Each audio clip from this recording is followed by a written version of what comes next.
Tell me what you're doing, Trevor. I am running across Canada for health, mobility, recovery for everybody. The more we move others. I have moved up over 29,000 kilometers across this country between a 11,000 kilometer walk, a 14,000 kilometer bike ride, and here I am currently running across Canada with 3,650 kilometers down so far. What's tell me the background. Tell me how sort of this was inspired you because of what happened to you. Well, people often ask me, why am I doing this? And I say because I can, because I have the ability to. Now that ability was almost taken away from me when I was 15 years old after being struck by a car. I almost lost my leg. I spent a month and a half in the Victoria General Hospital in Halifax and a year and a half with an open wound down to the bone while I was going to school. But there's that side. Yeah. So they opened up both sides.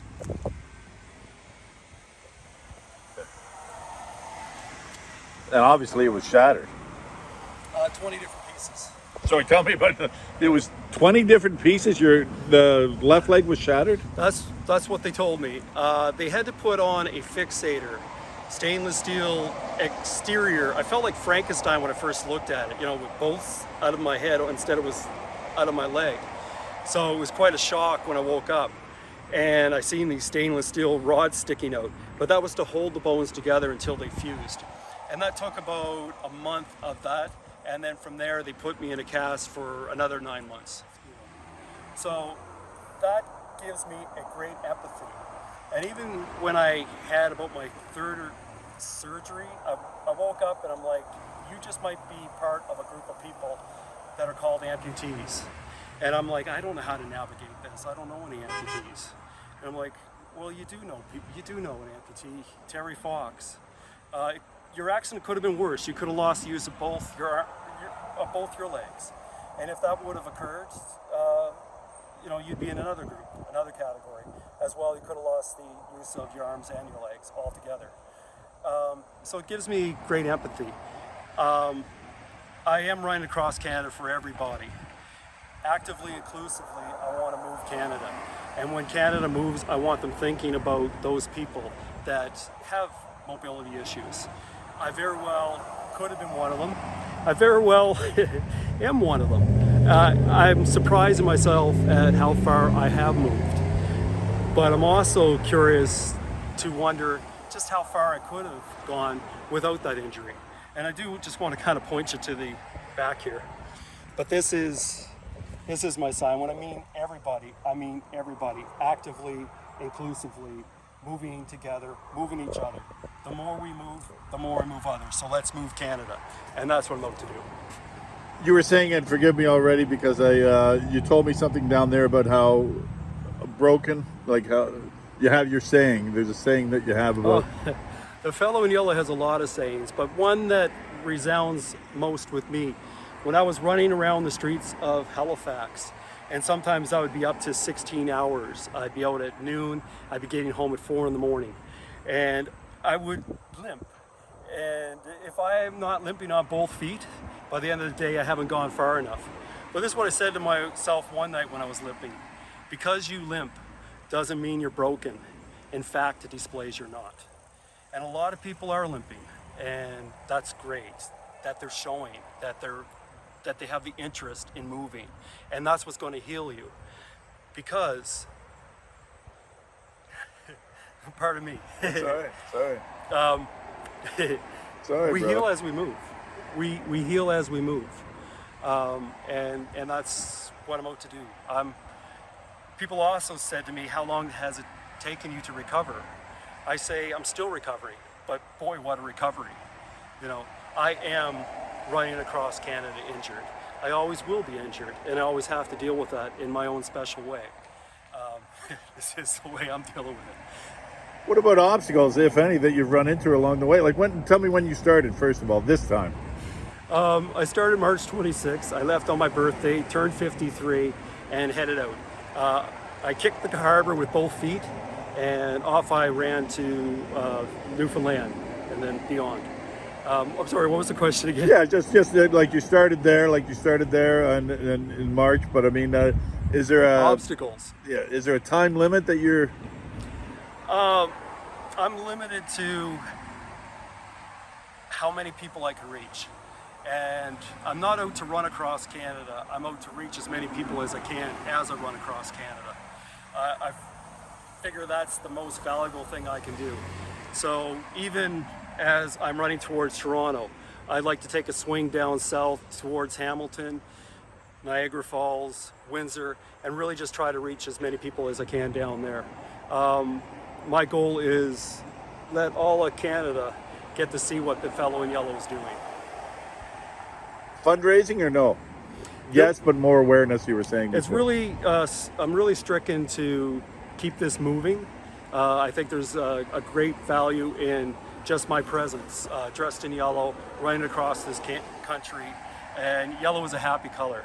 And even as I was going through Quebec, they gave me a word that summarizes just what I'm doing and what I want out of every Canadian that's out fighting both physical and even mental health issues. Courage, courage. And some people leave yellow hearts when they see me on social media, either TikTok or Facebook or whatnot. I love those yellow hearts. I call them the yellow hearts of courage. Yellow is the new courage, and I want people to be courageous. Again, like I said, because you limp doesn't mean you're broken.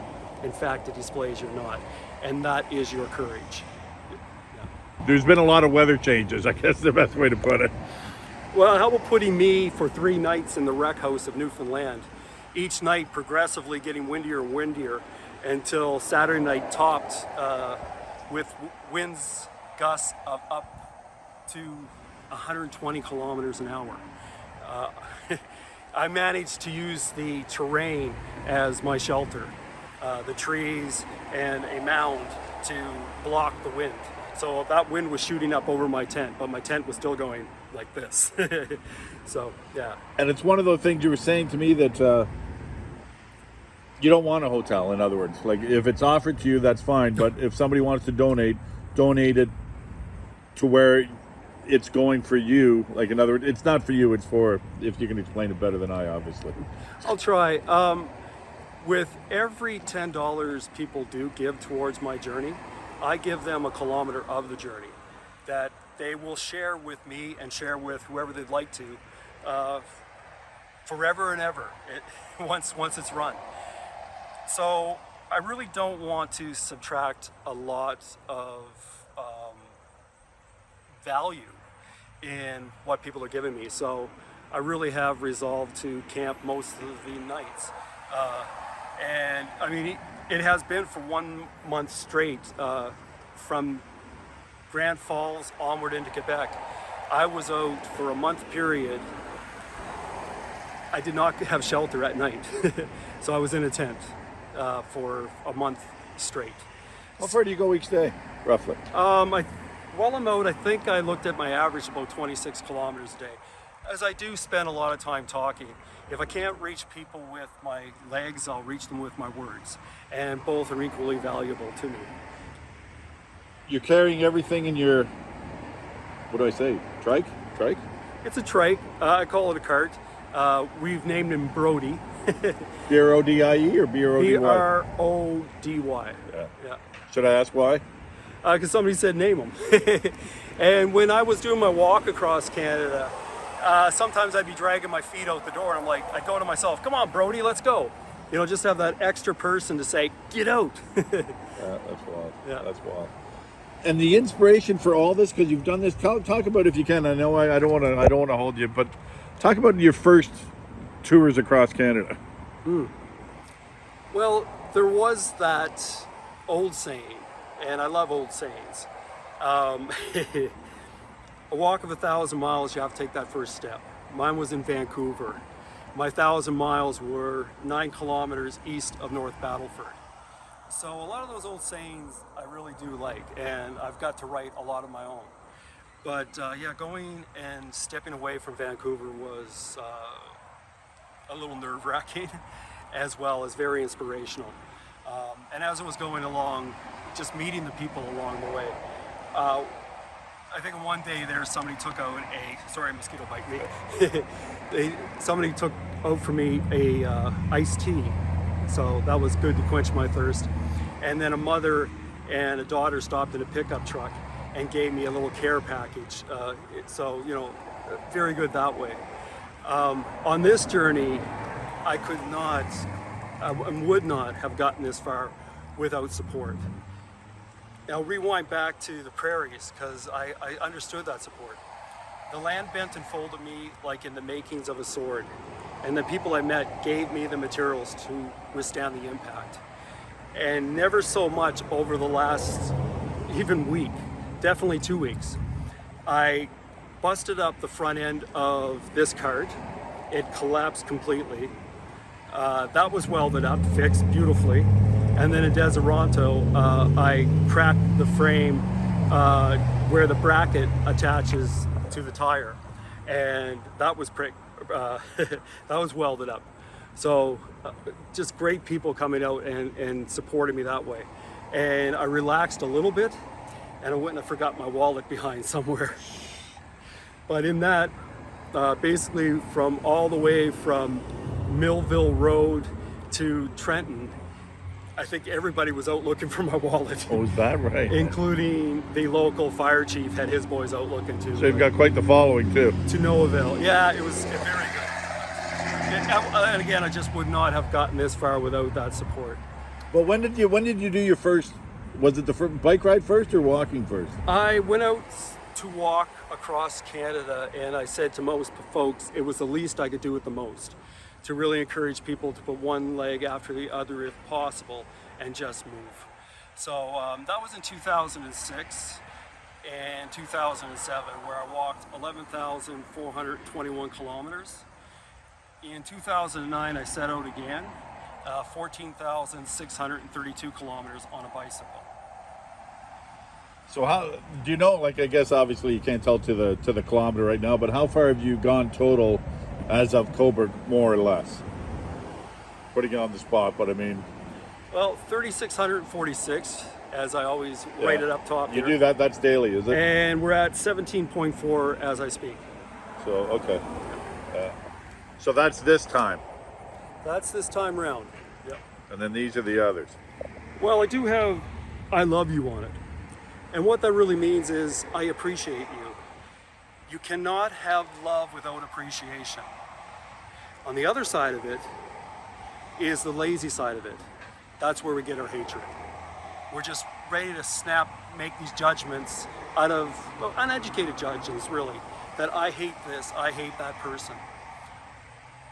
And that's it. Hate is for the lazy. Love is for the people that want to get out and really work it. Find out, discover. Discover what makes you important will be your most important discovery. And what's important, I say, is everybody just love each other.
Trevor, just tell me a bit about you got chips now, but I mean, how you know your food. Like talking about it, people might think it's silly, but there's a thought behind the process with the baby food.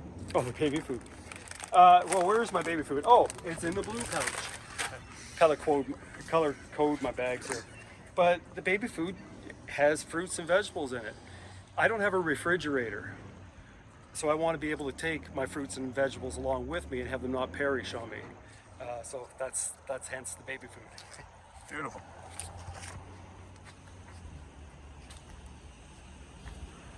Hey, can I add something?